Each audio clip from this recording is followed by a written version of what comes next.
Cerita pengalaman gue tentang keajaiban membayar zakat mal. Ini akan gue coba persingkat karena kalau full story kayaknya bakal memakan waktu yang panjang. Dan kalau kalian gak punya banyak waktu, skip aja video ini.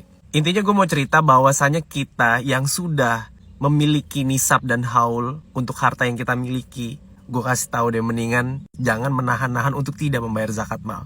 Kenapa? Karena gue pernah punya pengalaman yang ajaib tentang ini. Jujur, gue bener-bener melakukan atau menunaikan bayar zakat mal dengan sempurna ya. Dalam artian tuh seluruhnya gue keluarin si 2,5%-nya itu baru sekitar 3 tahun terakhir.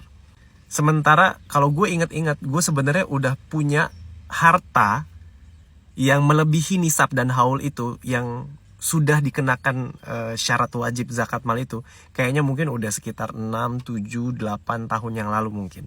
Tapi di situ gue belum punya ilmu, gue belum punya kepekaan, gue belum punya hidayah untuk melihat bahwasanya zakat mal ini ternyata benar-benar penting, karena memang wajib kalau kita sudah melewati nisab dan haulnya.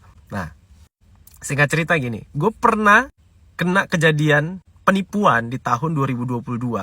Itu justru tahun pertama kalinya gua rapih membayar zakat mal di situ. Tapi tahu nggak alasan kenapa di tahun itu gua akhirnya berani membayar zakat mal dengan sempurna? Justru karena pengalaman gua di tahun itu, gua pernah ketipu. Justru di tahun itu gua kehilangan uang ratusan juta, tapi gua dapat pembelajaran yang luar biasa.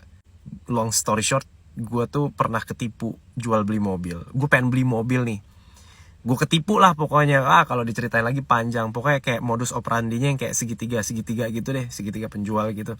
Intinya gue kehilangan uang 100, ya hampir 200 juta deh.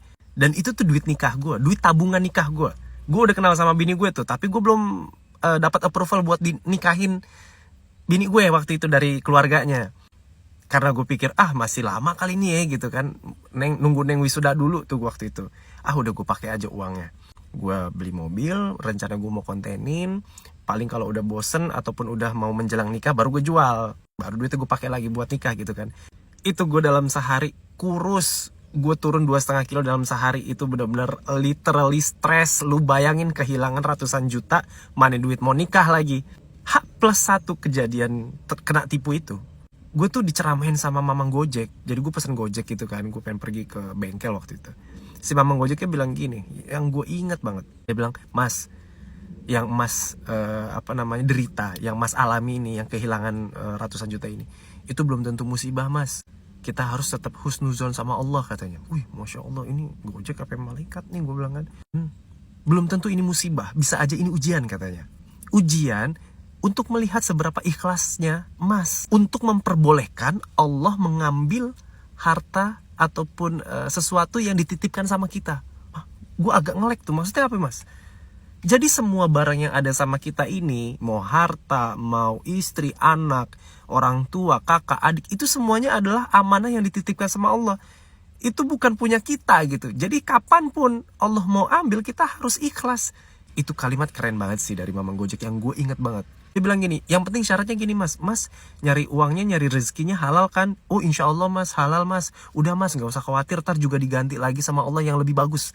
Dia bilang gitu, gue inget banget dia bilang gitu. Omongan si mamang Gojek itu bener-bener ngeresep banget di gue, dan gue literally semangat gitu.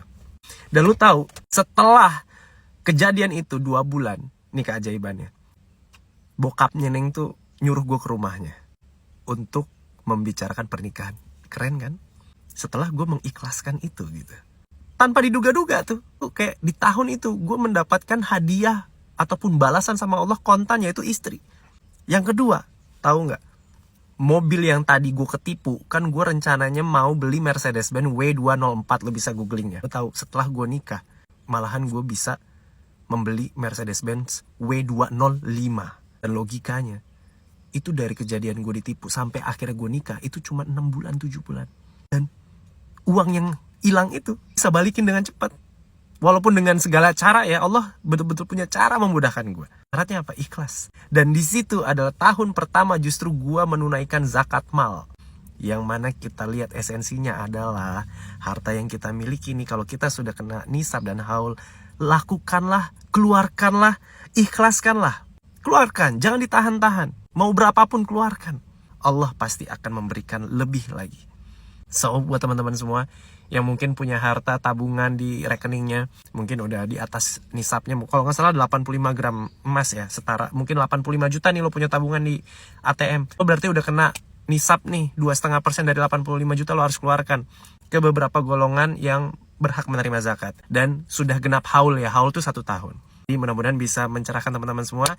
Jangan lupa untuk mengeluarkan zakat mal. Jangan cuma kita memikirkan THR, tapi kita lupa untuk mengeluarkan zakat mal, yang justru kewajiban untuk kita. Bye-bye. Assalamualaikum warahmatullahi wabarakatuh.